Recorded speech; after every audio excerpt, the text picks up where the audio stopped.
So one of the things that I want to talk about is that I'm a little concerned about some things that's going on, but I'm also very happy.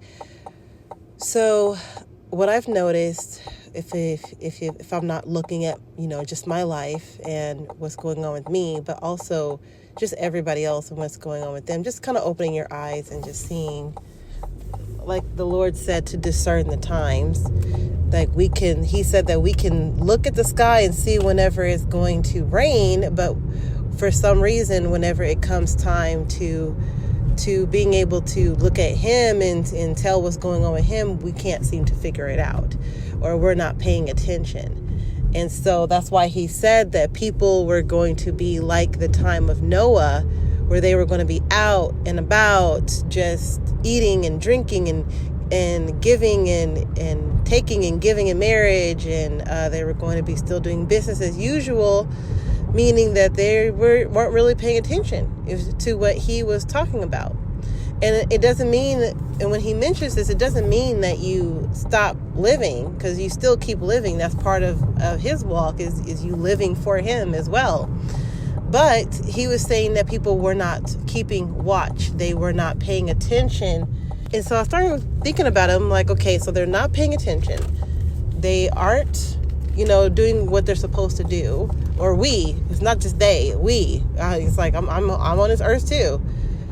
And so he's saying that we're not paying attention. We're not keeping watch. We're not looking for him. So he also said that it would not come as a shock to his people who were keeping watch. What are they looking at that we are not always, paying attention to? But when we are keeping watch on things, it's really important to understand that I've noticed that there's a preparation that is not necessarily being taught about, that he is getting his people ready for. One of them is being that our interests are being altered.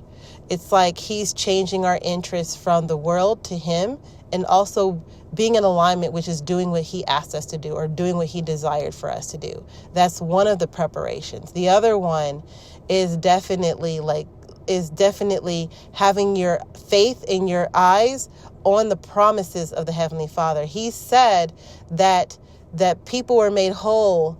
In the Paul's apostles, he said that people were being made whole because they had their eyes on the promises of the Heavenly Father. They died in faith